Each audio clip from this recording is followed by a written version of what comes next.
Quem eram os samaritanos e por que havia um ódio tão grande entre eles e os judeus? Os samaritanos, eles afirmavam que eles eram descendentes da tribo de Menaché, da tribo de Efraim, da tribo de Levi, e havia até mesmo uma corruptela que falavam que eram da tribo de Benjamim. Durante a história, até o século IV, eles tiveram um grande líder, chegaram a ser 1 milhão de pessoas. Mas para você ter uma ideia, no século XX, tá, eles chegaram a ser 130 famílias. Ou seja, a gente está vendo uma etnia que ela está completamente em extinção. Eles vivem aqui em Israel, alguns lugares de Israel, a gente vai entender melhor. A divisão, de acordo com os samaritanos, ocorreu na época do profeta Eli. Eu já quero te deixar claro que a gente está trazendo aqui a opinião do que os samaritanos falam sobre eles mesmos, mas daqui a pouco eu vou contar para você coisas que são surpreendentes, são realmente impressionantes. Na época do profeta Eli, o famoso profeta Eli, que acaba também sendo mestre do profeta Samuel, ele constrói o tabernáculo na cidade de Shiló. E nesse ponto, os samaritanos falam, não, está errado isso, não pode ser, não é esse o lugar que Deus escolheu. Deus quer que o tabernáculo dele, até mesmo que o grande templo dele esteja onde?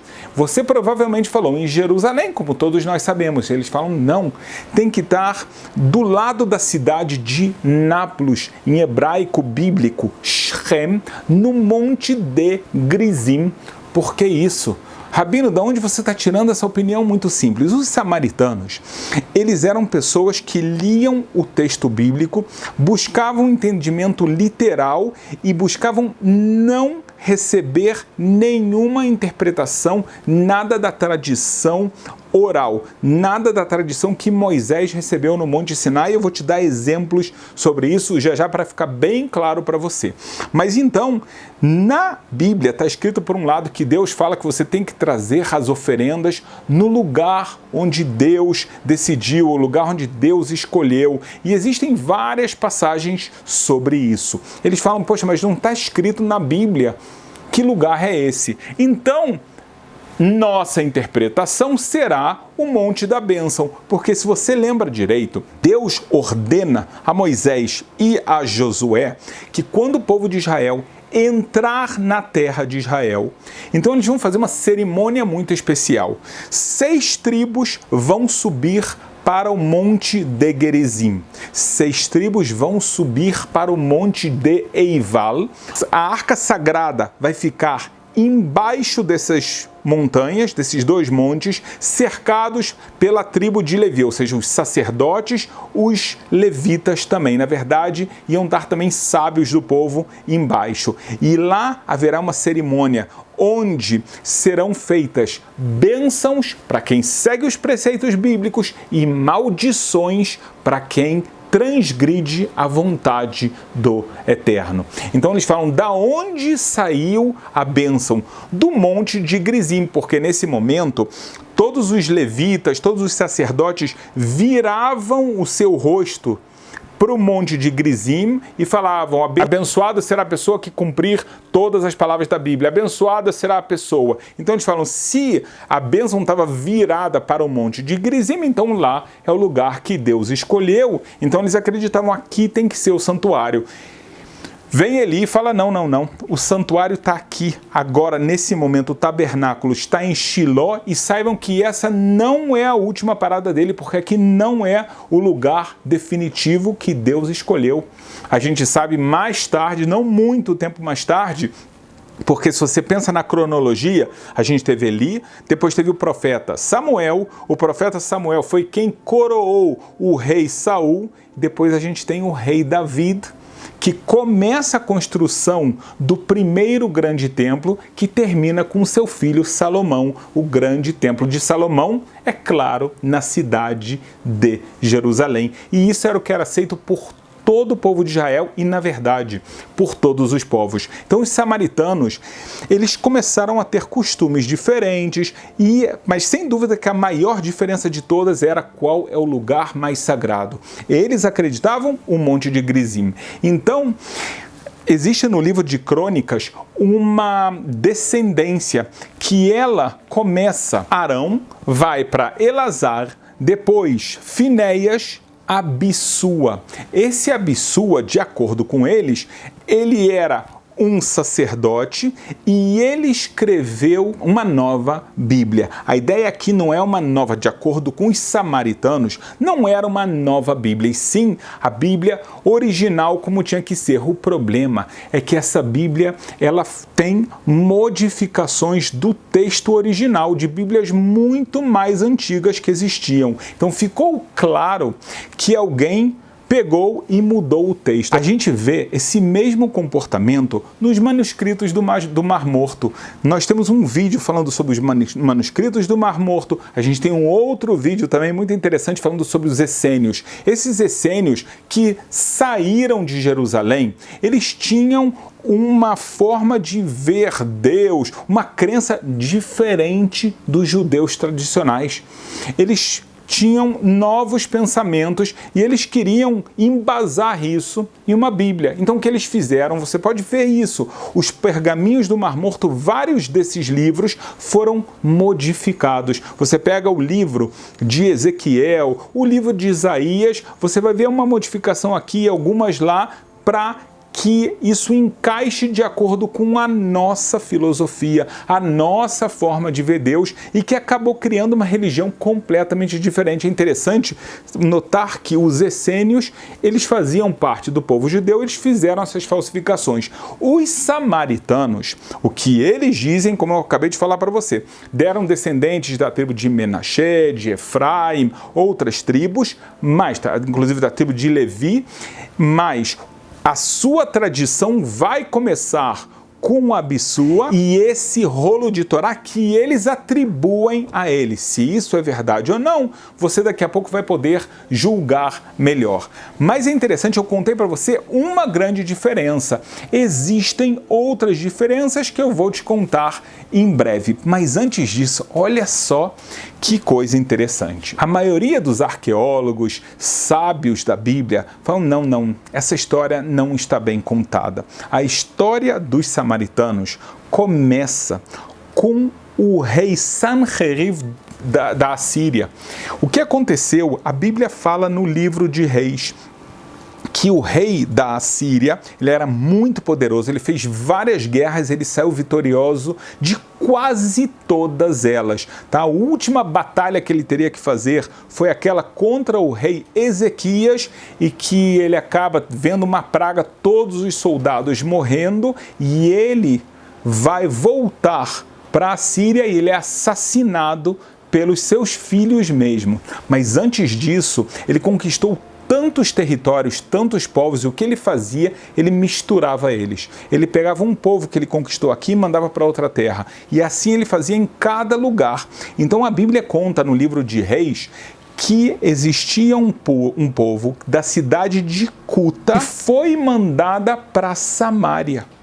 E lá, o que aconteceu? Vieram leões que começaram a atacar eles, a devorar parte da população. E eles ficaram tremendo de medo, falando, isso é claro que está acontecendo porque Deus, o Deus dos judeus, está mandando isso, porque nós não estamos fazendo a vontade real dele, nós estamos fazendo idolatria. Vejam bem, eles foram levados de Cuta para Samaria, e agora você entende também porque o nome é Samaritanos. Quando eles passam por esse episódio dos leões, então eles começam a se interessar pelo judaísmo e eles pedem para se converter, e eles são aceitos como conversos num primeiro momento. O problema foi que eles se converteram, mas não abandonaram realmente sua idolatria, seus ideais, eles não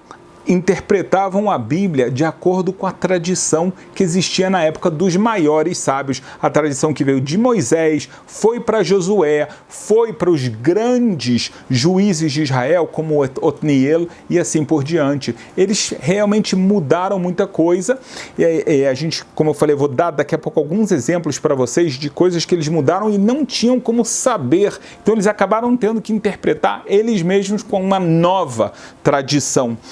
De qualquer forma, então, quando se notou que, na verdade, a conversão deles não foi sincera, não foi verdadeira, de alguma forma essa conversão foi anulada e, novamente, eles não eram mais considerados parte do povo de Israel.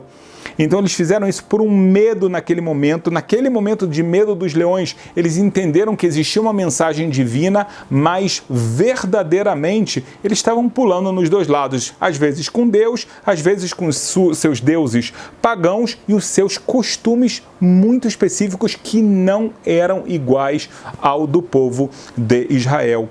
E o que eles fazem então?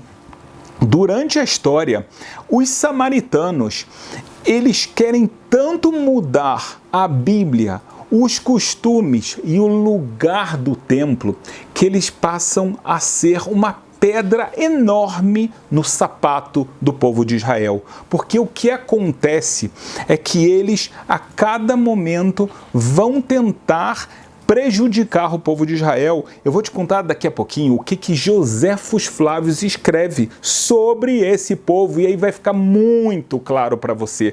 Mas dando exemplos, nós temos no livro de Neemias, parece um cidadão de nome Sanballat, que o povo de Israel teve o primeiro templo, o templo de Salomão, destruído pelos babilônios. Os babilônios foram dominados pelos persas e agora veio o rei Cores e permitiu a construção do segundo grande templo por Esdras e Neemias. Agora vem esse cidadão e ele tenta falar com o rei, não faça isso. Na verdade, os judeus eles estão se revoltando contra você. Destrua eles, não ajuda eles, não permita que eles façam isso. Por quê? Porque eles falam que eles vão construir novamente o templo em Jerusalém. Nós queremos o templo em outro lugar, na cidade de Nablus, no monte de Gerizim.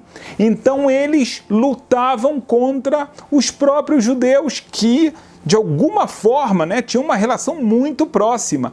Não foi a única vez que a gente vê isso. Quando os gregos entram em Israel, eles acabam tendo uma proximidade com Alexandre o Magno. E o que eles pedem de Alexandre o Magno? Destrua os judeus. Por favor, façam isso. Joséfos Flávio, ele conta algo curiosíssimo. Ele fala quem são esses samaritanos. Os samaritanos, na verdade, são esse povo que os assírios trouxeram de Cuta até a Samária. Mas olhem só, quando os judeus estão bem e são queridos pelos outros povos, ou sua situação está muito boa, então eles afirmam que são descendentes da tribo de Efraim, da tribo de Menaxé, da tribo de Levi. Mas quando os judeus estão sendo atacados, sua situação financeira está muito ruim, eles afirmam, não, nós não somos judeus, não temos nada a ver com esse povo, queremos destruí-los. Por isso a gente vê também na continuação, quando estão os romanos, e eles dominam toda Israel, e há a revolta de Bar Corvá, que acabou conseguindo a independência de Israel por 3 anos, os samaritanos, eles não somente não participam, como eles estão torcendo para que os romanos vençam. Então, a gente está vendo aqui uma guerra ideológica e agora você está entendendo esse ódio. Chegou ao ponto de que foi descoberto que esses samaritanos, na época de Esdras e Neemias, queriam assassinar Neemias. Nesse momento, ficou proclamado de que eles não fazem parte do povo de Israel e eles não têm nenhuma ligação, nós não podemos desfrutar da sua comida e nada assim, ou seja, a ideia era se afastar dessas pessoas porque eles realmente tinham uma índole muito má. Não é à toa, então, que a gente vê que durante a história, acaba que eles não prosperam e se tornam um grupo muito pequeno que ainda existe aqui em Israel, como eu falei, cerca de 150 famílias mais ou menos hoje. Mas o que é interessante, nós falamos que eles não aceitaram a tradição oral. Então, quando as pessoas falaram, ok, não há problema, mas como é que vocês entendem que há que fazer o casamento na Bíblia? A Bíblia fala sobre casamento. Como se faz o casamento? Eles falam, então nós vamos fazer uma nova interpretação. Mas aí as pessoas falavam, mas calma aí.